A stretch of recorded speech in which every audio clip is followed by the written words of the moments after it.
here's everything you need to make the semi duct tape shoes. Get your colored duct tape for your colored border if you want one. Nice, decent quality duct tape. It's not actually duct tape, I forget what they call it, but 3M makes this one. It's pretty thick and it's not bumpy, I guess you could say.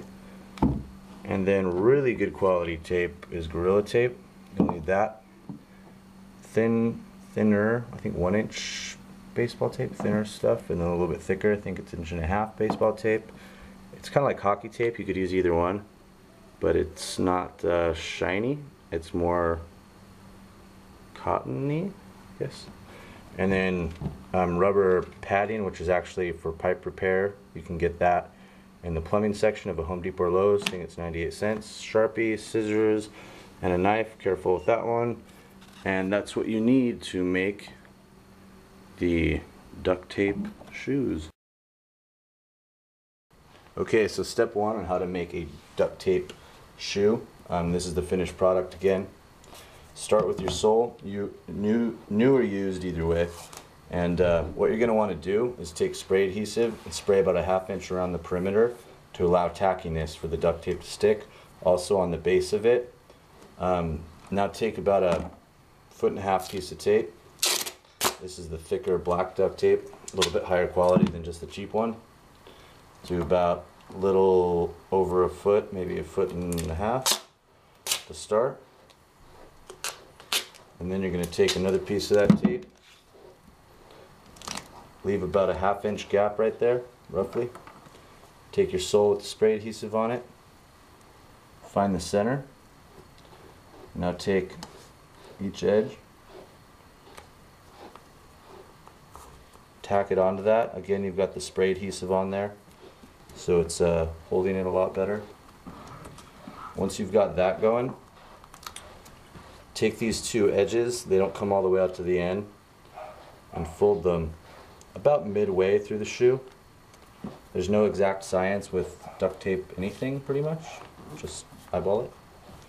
And then what you're going to want to do with this is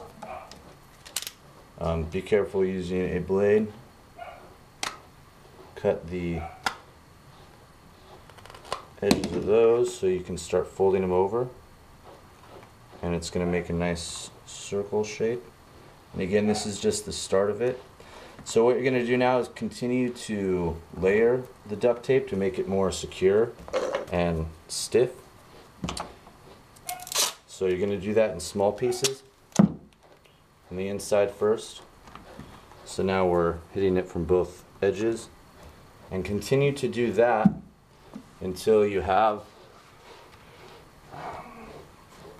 a little bit thicker on there of your base, and also wrapping it now around the bottom too to connect it all. And once you've got that started, it'll look like this. So we've wrapped it. I've got about 4 layers deep. Now what I do too on the base back here, I fold duct tape maybe 2 or 3 times, have a sticky side still open, and then tack it to the back to give just a little bit of thickness.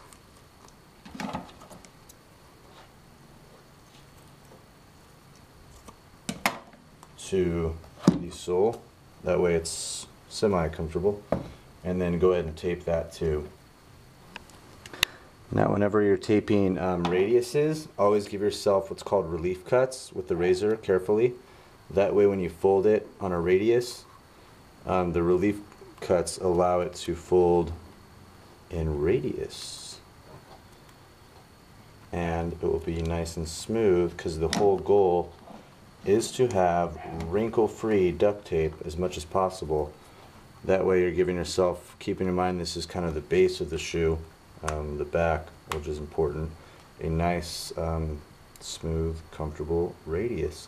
And the reason we do this separate from the front is to give flex in the shoe. I don't know if you can see that, but it's actually separate. And what that does is when you walk, it'll allow it to flex. So this is the completed frame of the back of the shoe. Now we're going to work on doing the front part. And for that, we need to put our foot in it.